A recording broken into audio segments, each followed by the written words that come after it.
AT&T helps me connect with my community throughout the entire season. So whether your passion for the game comes on the court or online, we stay on the grind and locked in with AT&T.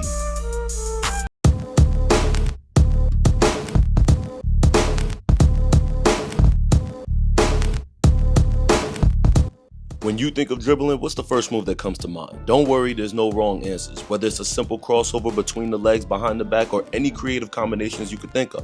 You got it? Okay, now next question. What are you using your dribbles for? Now obviously the only way we can move with the ball in the game is by dribbling, but there are other reads and decisions of the game to think about, like whether you need to shift your defender in the half court to create space, attack and cover as much ground as possible, or simply take the time to size up your defender and read the floor. Dribbling is more than just bouncing the ball off the floor, and when training you should think about all of the factors that come with ball handling, like footwork, hand speed, coordination, timing, etc. So if you want to take your handle to the next level, listen up and feel free to follow the workout on screen. Now, everybody has a favorite player to watch, including me. And when it comes to improving my game, I like to watch specific players that I relatively share similarities with in regard to size, athleticism, position, and natural tendencies on the court. Now, for those who may be new here, I stand 6'4" and currently weigh around 210 pounds. And if you can't tell from the clips, I consider myself pretty athletic. So when it comes to my ball handling and transition, my favorite player to watch is Russell Westbrook, specifically OKC Russ. The way he's able to slice through the defense and attack the open space creates opportunities for everybody, especially when you combine his speed with the ball with his ability to change directions without losing his hand. Now in the half court, I like watching how Anthony Edwards is able to get past his defenders. You gotta remember, AE's 6'4", 225. He keeps his handle tight and plays through the physicality and isn't afraid to initiate the contact himself. And when it comes to sizing up a defender and just reading the floor, James Harden is the guy that I like to watch. Real hoopers know how deadly that tween cross size up combo from Harden is. His control and change of pace allows him to rock the defender to sleep and then attack when he's ready. Not to mention the amount of strength and footwork he uses in the isolation situations to create space. This is why I say dribbling is more complex than just bouncing the ball off the floor. Even 2K knows how unique dribbling is to each player. So when you're upgrading your handle in real life, think about what you do on 2K. Different dribble styles and different moves for different situations, right? You can sample different players' signature size ups, moving crossovers, behind the backs, etc. Figure out what works for you. Now we're gonna shift gears real quick. If you're watching the video, you see that we're getting close shots up off the dribble. What I'm focusing on here is getting the ball into my shot pocket as quick and consistent as possible.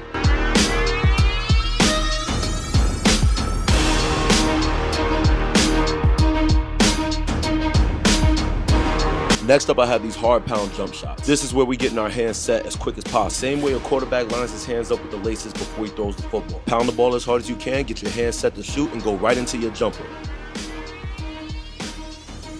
Now we got our dribble combos into our pull-up soft jumpers, keeping our handle as tight as possible, keeping our footwork sound, getting the ball into our shot pocket, and staying on balance as we knock down our jumpers.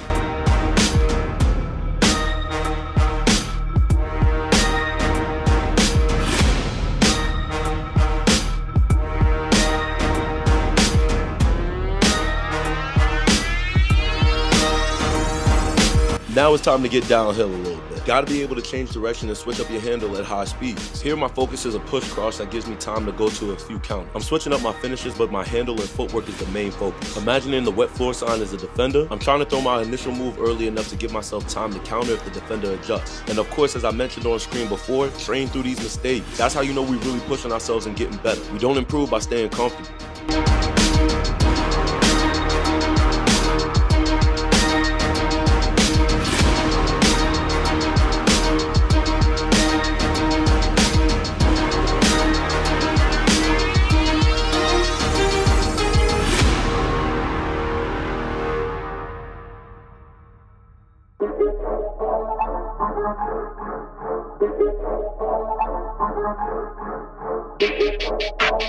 Now, if you're still following along, I've switched to attacking off my size ups. This is where I imagine I'm in isolation and we can get a little more creative too. Getting comfortable with the ball, establishing a rhythm, and working with the space that we got. Change of pace is going to be key, and like I've been saying, train through these mistakes. As frustrating as they are in the moment, that's how we know we're getting better. Now, one last tip before we let the rest of the video play out. Don't be afraid to walk through your moves before you actually drill. And I'm not just talking the basics, I'm also talking the counters. Slow the game down for yourself real quick and use your imagination. And once the repetition of the movement start feeling a little more natural, start turning up the intensity. Gotta walk before you run, right?